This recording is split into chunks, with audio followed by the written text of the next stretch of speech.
मैं दिल्ली के एक फैक्ट्री में साफ सफाई का काम करता हूँ। मेरा घर फैक्ट्री से 5 किलोमीटर की दूरी पर है। मेरे पास एक साइकिल है जिससे मैं अपने घर से फैक्ट्री और फैक्ट्री से घर आता जाता हूँ। एक दिन जब मैं फैक्ट्री से घर जा रहा था तो रास्ते में मुझे एक लड़की दिखाई दी और वह मुझे घूर घूर के देख रही थी। मैं उसे टालते हुए अपने घर की ओर निकल पड़ा। दूसरे दिन फिर वही लड़की मुझे उसी जगह पर दिखाई दी और वह मुझे फिर से घूरने लगी।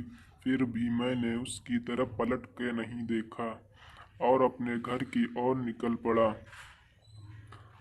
मैं उसके पास रुका भी नहीं क्योंकि मुझे उस लड़की से डर लग रहा था।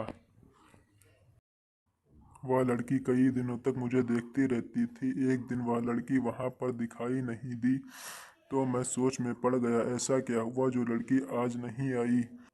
फिर मैं अपने घर की तरफ निकल पड़ा।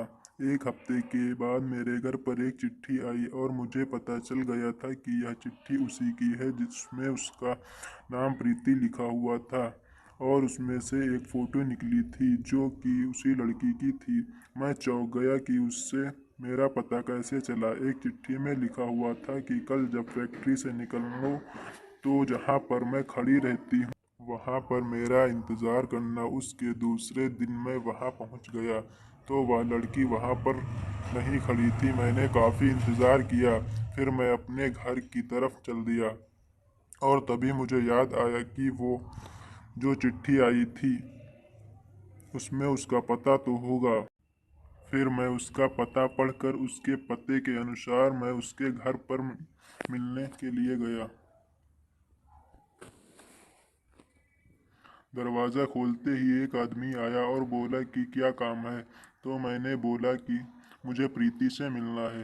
तो उस आदमी ने बोला कि मैं उसका पापा हूँ और प्रीति को मरे 2 महीने हो चुके हैं। मेरे हाथ पांव कांपने लगे। सोच में पड़ गया कि वह लड़की जो मुझे रास्ते में मिली थी और जिसने मुझे चिट्ठी भेजी थी वह कौन होगी। मुझे लगा कि वह उसकी आत्मा होगी। तभी प्रीति के पापा ने मुझे दिखाया कि देख लो, उसकी तस्वीर पर माला पड़ा हुआ था। तभी मैं भागकर अपने घर पहुंचा। फिर मैंने उस चिट्ठी को जला दिया। Thanks for watching this video. Please subscribe my channel.